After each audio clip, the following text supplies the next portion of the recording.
first thing was like, oh no, one of my favorite actors on the planet didn't just do what he just did. The second thought was, what will Chris Gardner say right now? And I think when we chatted, the first thing I said is, Chris, because I know there's a story before when he was going to play you in the movie, right? We know we're talking Will Smith, right?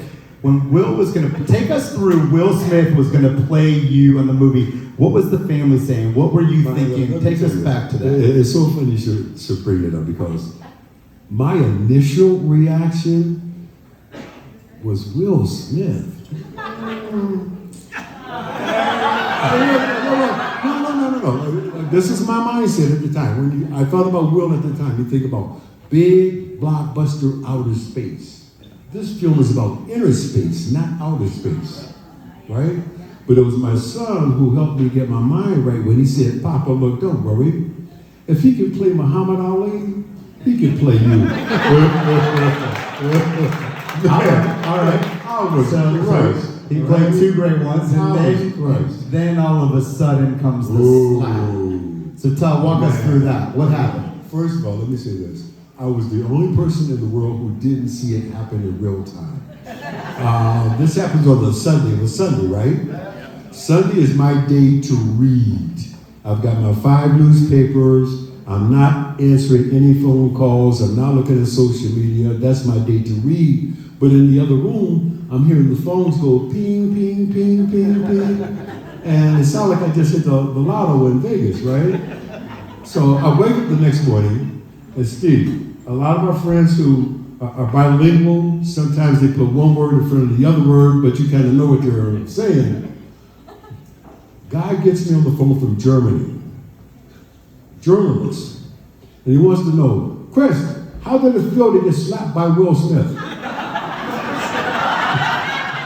I hadn't even seen it at this point, right? So now I gotta open up the computer and take a look, and it's like, oh, shit. And it didn't help me, he slapped another black guy named Chris. Hey, dude, there's only 3 black Chris's in the world, right? There's Chris Rock, Chris Tucker, Chris Gardner, that's it. So he had this all figured out. And, but here's what happened, man, that was like, okay, make a conscious decision. All I said for the whole week, no comment, no comment, no comment. I'm not touching this. When I talk about this with Will, we'll talk about it like we always have, man to man, face to face. However, because of some of the work we're doing in public education now, it did come up when I was talking to some students, some young people, and I have to use it as a very painful, teachable moment and share with them. It just demonstrated that violence and act of violence is never your best first option. It's never your best first option.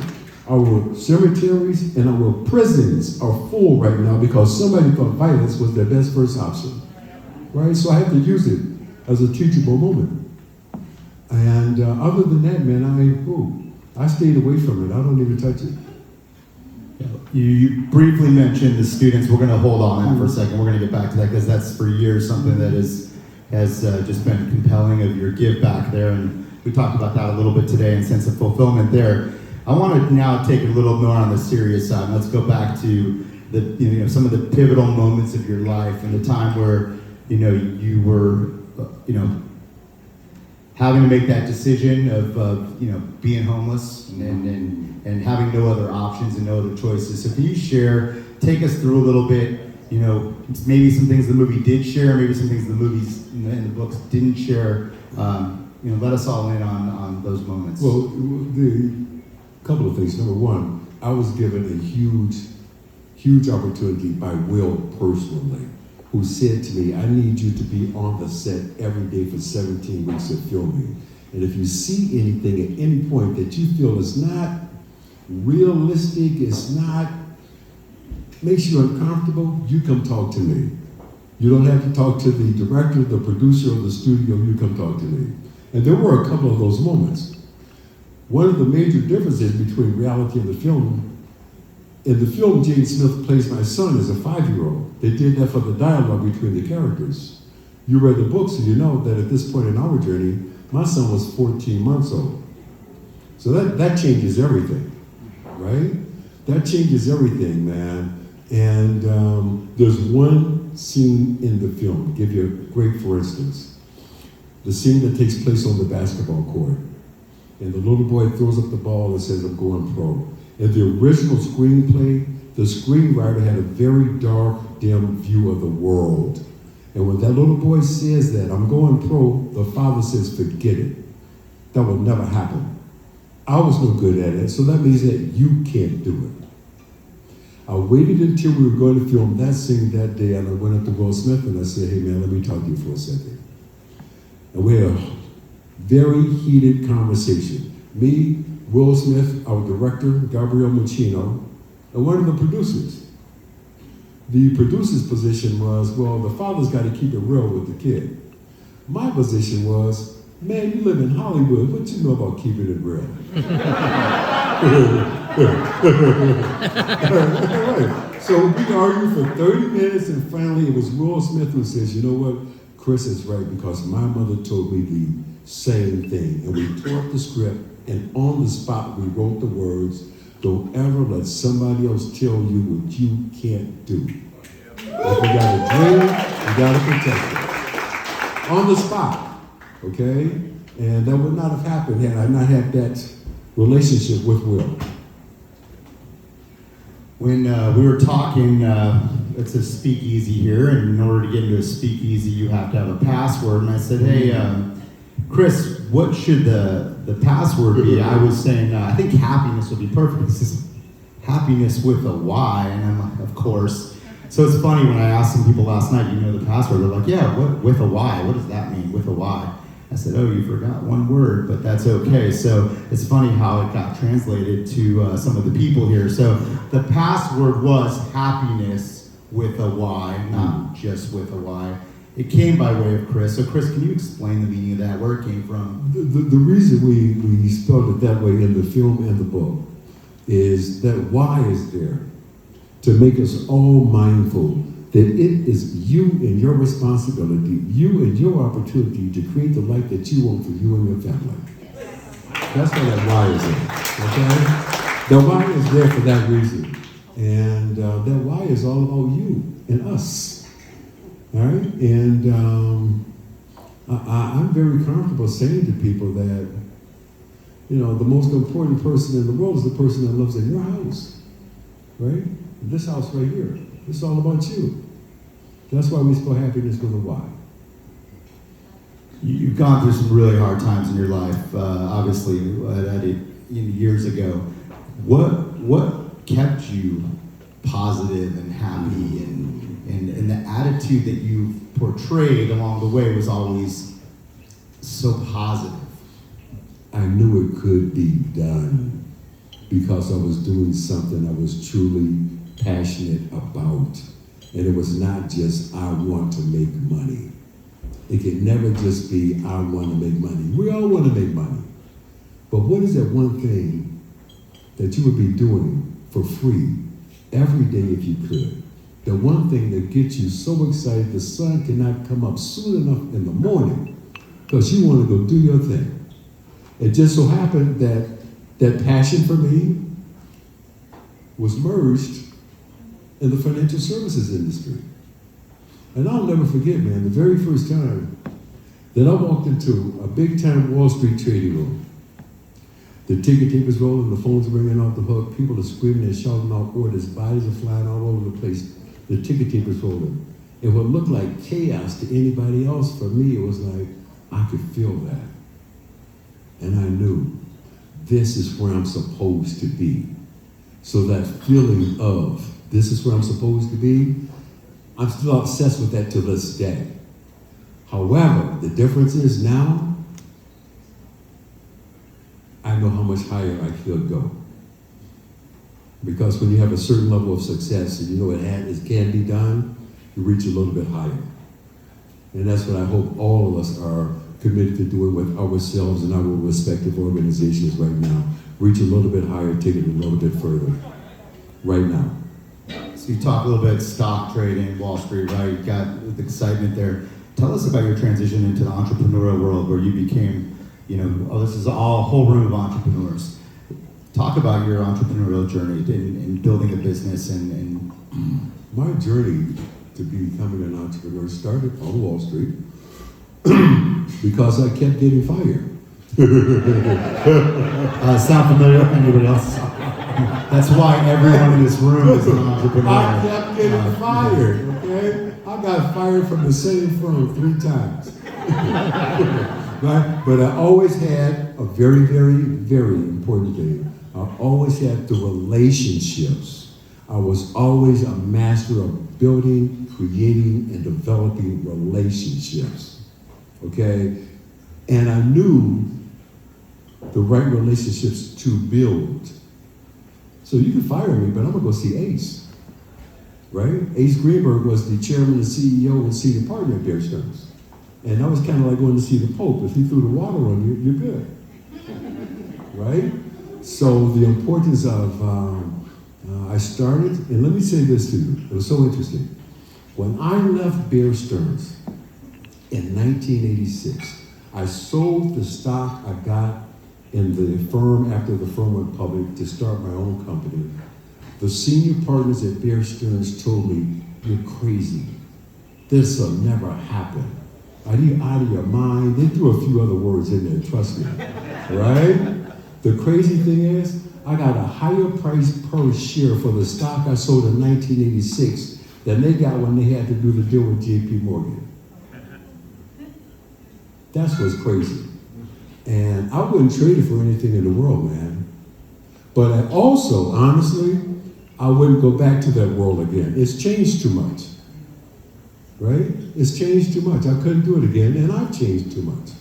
So let's talk, we talked fires, being fired, of course, and that's not really a failure that I'm looking for. Give me some failures. Tell me about times where you just failed. Recent? I think it's... Because I've had a couple recent. Too many times we come together, it's all like, oh, everything's great, things are awesome. Oh, no. Well, oh, no, it's not, right? So talk about some of your failures. Let's talk about that for a second. First of all, let me back into the answer. One of the key questions I want to know when I'm interviewing anyone for any kind of position or any kind of partnership is tell me what you have failed at. Everybody's got this resume and it's got all these dazzling statistics and all this glitter and all these fantastic things that they've done and accomplished. I don't want to see that. I got in trouble with the HR people all the time because I would tear up resumes. Tell me what's not here. Tell me about that one thing that was a total and complete disaster on your watch. And what did you learn from it? That's what I want to know about, okay? Timing is not my forte. Failure, learn from it. My very first day in business on my own was October 19th, 1987. Now somebody in there remembers that day. That was the day the stock market fell 508 points. That was a 23% drop in a single day. That was my first day in business.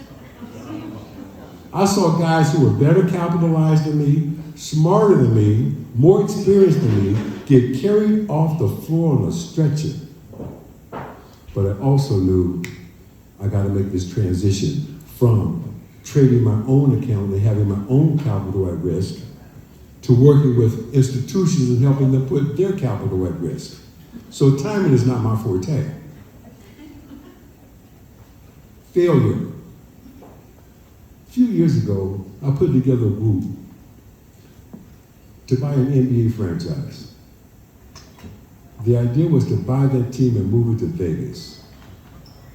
Think about that for a second. Just in your own mind, I could see NBA playoff basketball on the strip in Vegas. What's that worth? I'm not going to answer. We know the answer to that. Well, I failed. It's a long story. I failed. Had to play games with this little company called Goldman Sachs. Have you heard of them? Yeah, well, guess what? All I'm going to say is this. I'll be back. I'll be back. Magic's looking for a partner. Soon. Hey. Who? Magic's looking for a Magic partner. who? Fuck Magic.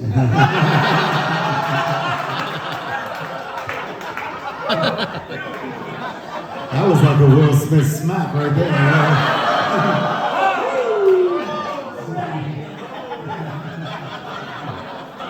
Excuse me if there are any minors in the house that just... Hey, we all watch Winning Time. It's all right. Let me say this. You know, look, I've heard a number of names mentioned. Yeah. It's going to come down to who can bring the capital. And we're ready for that. Or maybe one day you can just buy the Suns and come to Phoenix. That might be good. So, yeah. Baby, can you imagine what you could get for a seat to an NBA championship game on the street in Las Vegas? Oh, yeah. Can you imagine? So you talked about asking about failures. You know, human capital is probably another big issue right now. We're all going through as business owners here. So let's talk about some characteristics. How do you go about finding people? If you were looking for people right now, how do you get the right people? How do you keep those right people? You know, you built businesses, you hired, you fired. Give us a little insight of how you feel. I would tell you this, one of the three very, very important things for me, honestly, in a business relationship and a personal relationship. Personal integrity.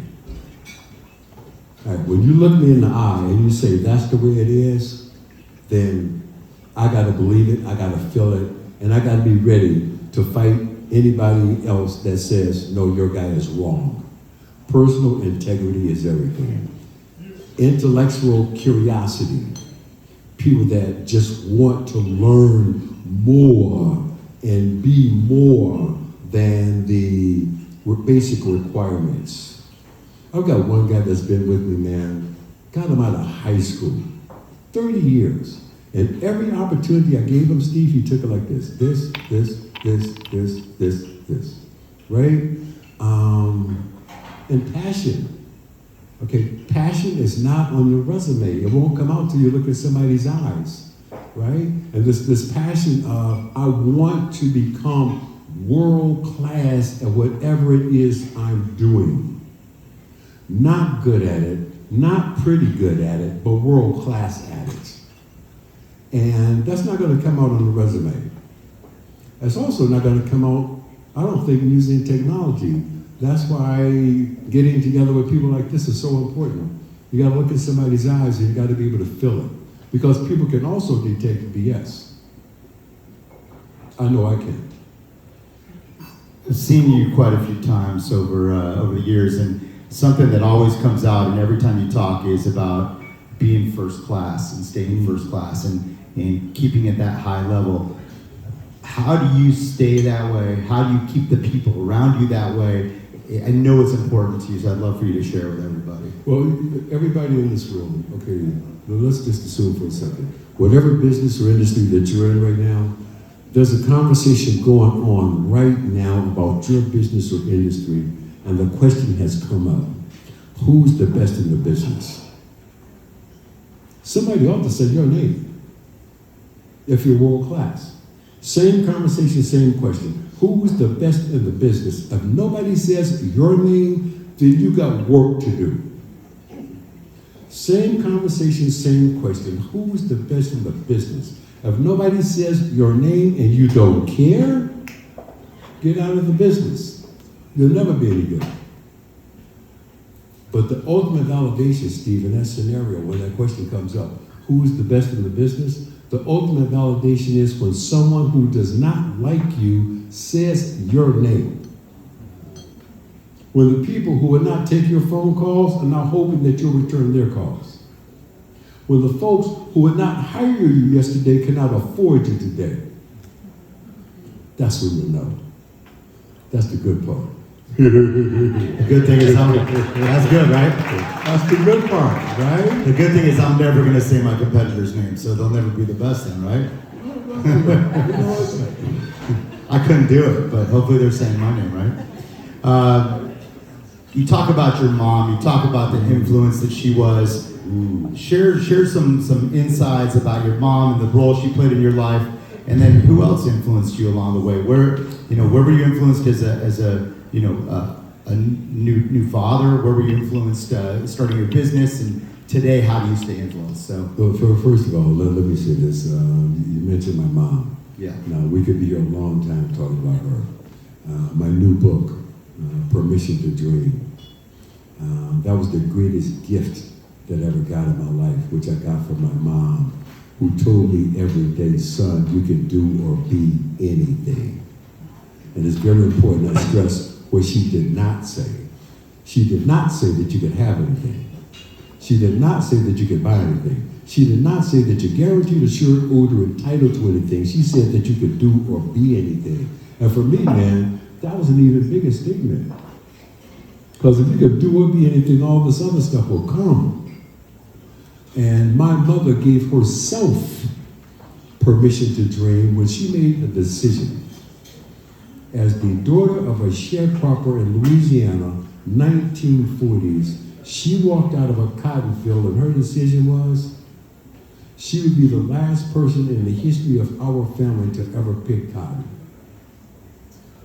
She was pregnant with me when she walked out of the cotton field. That's a big, bold American dream, right? I gave that same permission to my children. You could do or be anything. They became the first in the family to ever go to colleges and universities, right? That's permission to dream. But the biggest thing that happened in our family, man, is my granddaughter.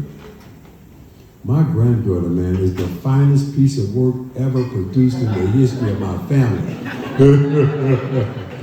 Including me, okay?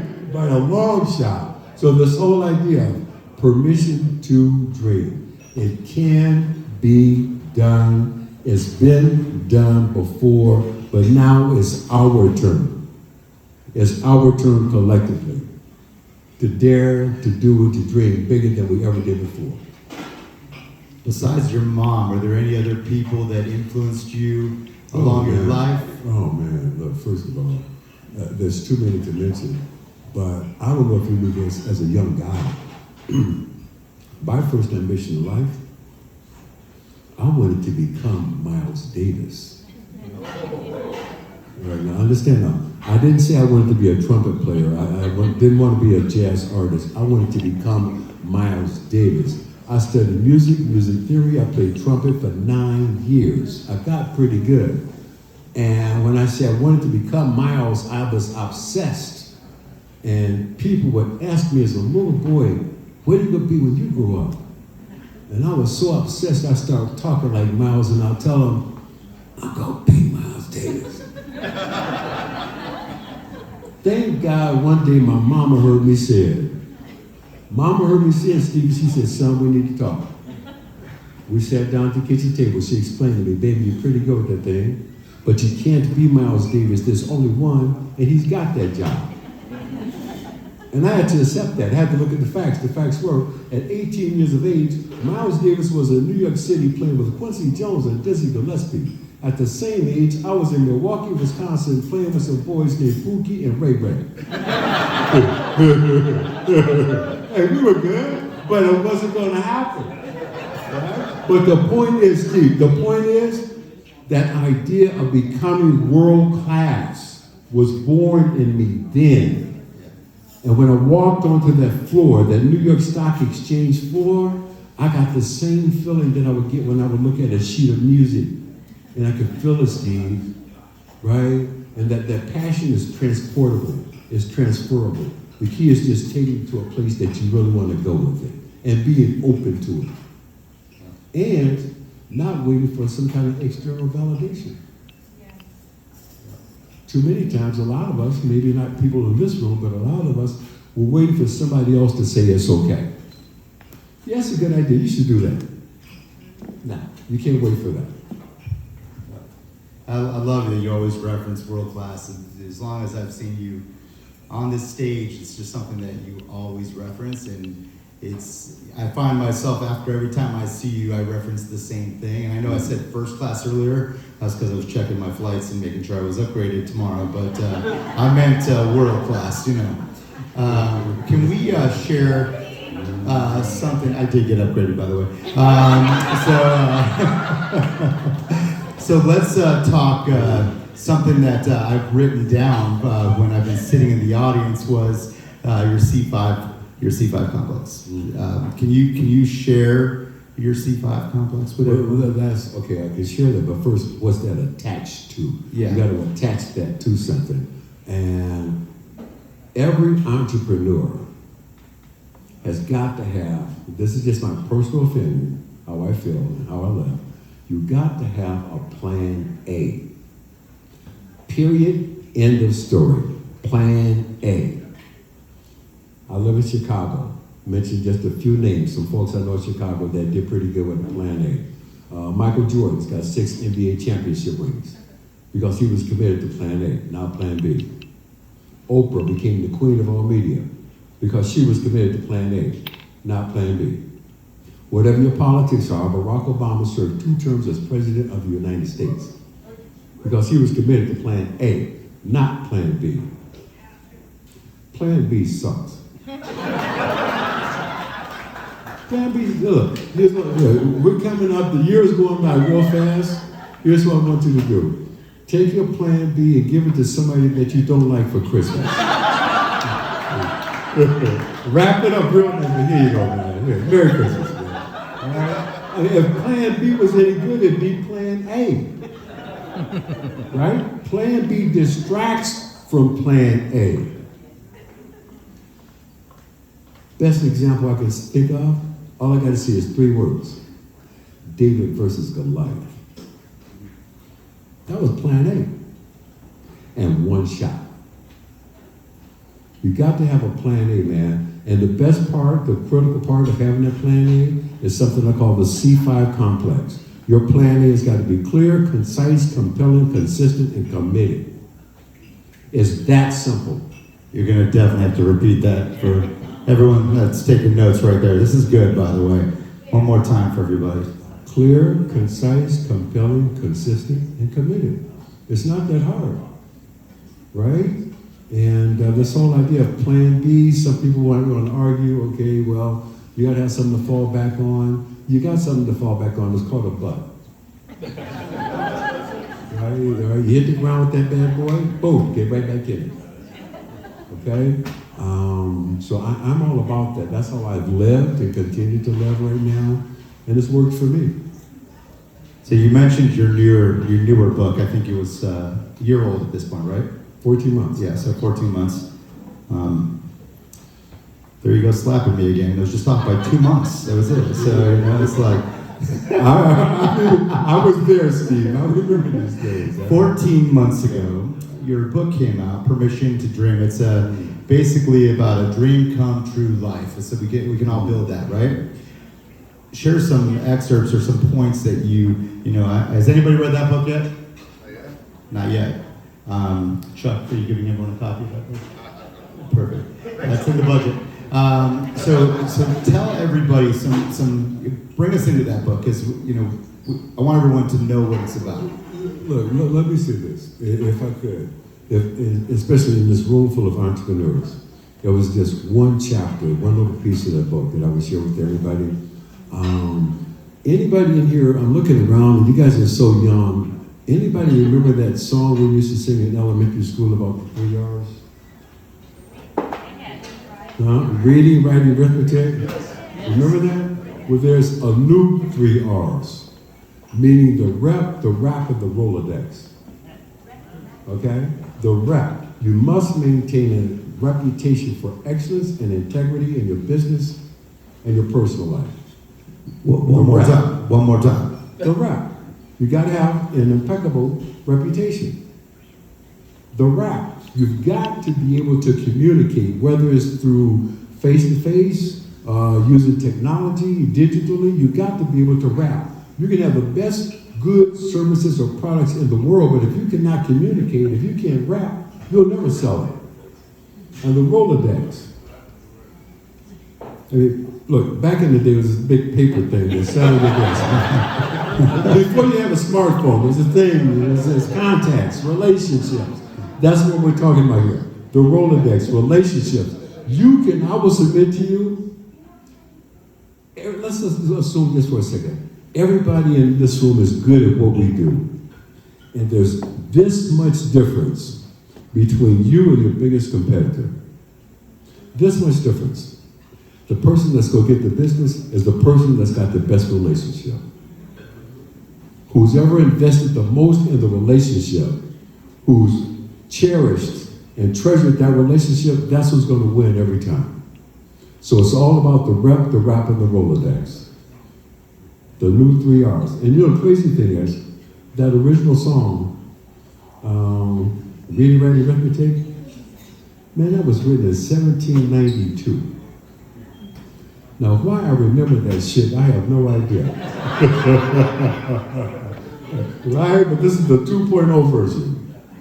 So, something I know that, and it's been a few years, and I was asking about it the other day, is I love giving back to students. It's so big for me. And I don't know about your other philanthropic efforts. I do want to talk about any of those, but I've always been blown away what you've done with students. And I would love for you to share. Are you continuing, or can you just share what you do with students and high school kids across America? That would be special to me. Well, first of all, let me say this, man. The work we're doing right now in public education is probably, next to raising my children, the most important thing I'll ever have a chance to do in my life. This whole idea of sharing with young people what can be done. There's no shortage of people telling you what you can't do. I want to be the guy to talk about what can be, right? I'll give you a for instance. Oprah Winfrey and I are the same age, same zodiac sign, and went to the same elementary school. How do we know the next Chris Gardner, the next Oprah Winfrey, or the next Steve is not coming and going out of these same school doors in public schools all across America right now? How do we know? The truth is they are. My job is to let them know that they can. So last year, man, I started this effort off a few years ago. I had this big goal, this great big goal. I'm going to speak at 100 high schools. I thought, wow, man, that'd be. We blew through that number. Last year, we had to make 2020. We had to start making the transfer over to the digital world. Last year we spoke at 435 schools, man. 435 schools. High schools, middle schools, and upper-level elementary schools. And I will tell you, out of that whole crowd, it's that upper-level elementary schools, those 5th and 6th graders scare me to death. You know why? Because they ask you big people's questions and little people's bodies. Right? And this is where being a grandfather comes in handy, because you can put your answer through that filter. You can talk to an 18-year-old different than you can a 10-year-old. So we did schools for children with special needs and disabilities, children that are aging out of the foster care system, children that are homeless. And we did, man, I did one penitentiary, man. I went to Rikers Island personally, Rikers Island, New York City. I gotta tell you, man, that broke my heart. That broke my heart, man. You go in there and you see all these young people, and be perfectly honest, you have to say a word, right? You have to say a word to these young men and women, separately, of course, separately. You have to say a word before they'll listen to you. And the word is, you can't just sit there and say, when I was a young man, I did some things that were stupid. I did some things that I know were dumb. You have to say the word. When I was your age, I did some stuff that I knew was illegal. But I got my act together before I got caught. That's the only difference between me and you. And when you put it to them like that, they open up to you. Okay? So we did 435 schools, and school starts again for us first week of September. And by the way, I do have to share with you now, we're not just doing this in America now, we're doing this in 3 countries. All right, so we're doing it all around the world, baby. That's amazing. I have a couple schools I want to add to your list. We all do, right? And some EO chapters along the way as well. So, and I'm not joking, Chris wants to get back in the EO world. We talked about that, and he loves us. He loves EO, and is very special to us, and wants to share with the people just like us. So we're made up the same with the entrepreneurial DNA, both of us. And I'm a takeaways guy. I need to know what are some things I should be taking from you. What knowledge? Knowledge is power. Every day I live, it's about knowing things that could get me to that next level. All of us want to continue. We talked about this as well. I am working harder today than I've ever. Well, I'm coming off a 2-month vacation, but besides that, I am working. First time in 2 years, by the way. First time in 2 years. Can I stop right there for a second? No, stop right there, 1 second. I hate that word. Which one? I cannot even say it, but say it. Vacation. 2 months retirement. 2 months retirement. Dude, let me tell you something. If you work for me and you're gone for 2 months, that means I don't need you. What? If you're gone for 2 months and I'm still in business?